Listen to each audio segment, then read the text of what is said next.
Des habitants et des volontaires qui luttent contre les flammes, pendant que d'autres collectent et distribuent des denrées alimentaires et du matériel de secours pour les sinistrés, ça se passe dans le nord de l'Algérie.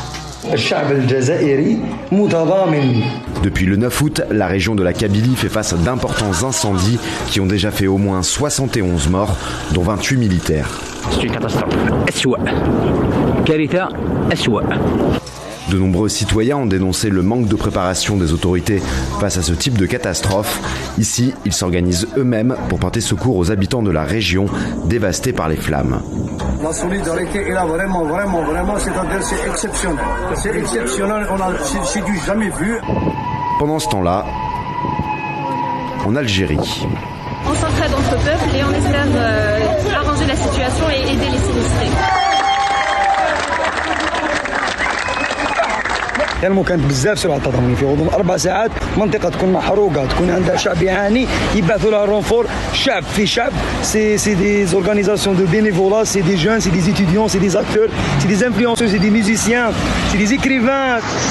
Des appels aux dons ont été lancés sur les réseaux sociaux et des habitants ont ouvert leur logement aux familles dont les maisons ont brûlé. Après les différentes catastrophes qui ont eu lieu dans la Grande Kabylie, Béjaïa, toutes ces wilayas, donc on a eu beaucoup de gens très généreux qui ont décidé d'ouvrir par exemple leur salle des fêtes, quelques hangars. Avec notre petite communauté sur Instagram, nous avons réussi à récolter tous ces dons que vous voyez ici. On a aussi des bougies, vu qu'il manque d'électricité en Kabylie, des produits pharmaceutiques. انه كانوا كاينين زوج صوالح اللي خلونا ننجحوا. الحاجه الاولى الاراده، الحاجه الثانيه مواقع التواصل الاجتماعي كتستعملهم في حاجه تاع خير. Plusieurs associations et des réseaux de citoyens se mobilisent pour organiser les premiers secours et distribuer de l'eau, des vêtements, de la nourriture et des médicaments. Là, c'est des dents d'habillement. De matelas. De matelas, oui, couverture. La solidarité, elle est à peu près à l'échelle nationale. Bon, la solidarité est là vraiment, c'est-à-dire c'est exceptionnel.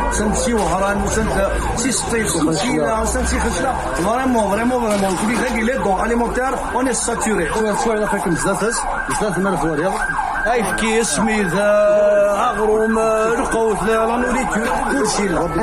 Voilà, là, comme vous pouvez voir, c'est le centre de refuge. Il y a les familles ici.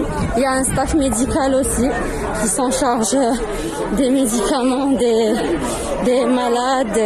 On veut aider la population ici, vu que ça sont des lieux où bon, la majorité le polyclinique, il y avait quelques blessés, on a pu faire un stock de médicaments nécessaires à la distribution. On veut remercier toute la population algérienne. Vraiment, ils ont fait preuve de solidarité.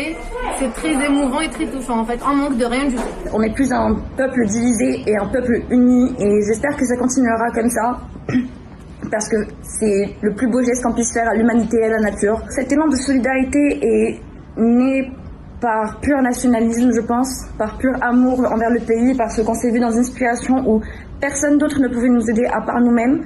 Le gouvernement n'a pas été très présent, ils ne se sont pas vraiment déclarés par rapport à ce qui s'est passé, et ils ont laissé le peuple et les régions concernées dans le doute.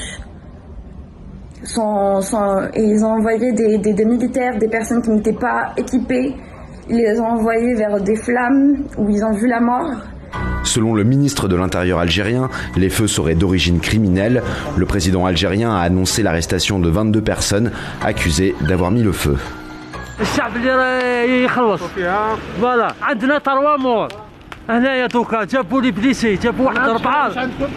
Deux Canadair français, capables d'envoyer 6000 litres d'eau à chaque passage, ont été envoyés le 12 août en renfort. L'Algérie ne possède aucun avion de ce type pour lutter contre les incendies.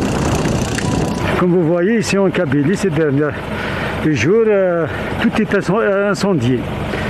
Donc comme on habite juste à côté, il est de notre devoir de faire quelque chose. Et de ne pas rester les bras croisés. Comme c'est de notre tradition toujours de se prendre en charge soi-même ici en Kabylie.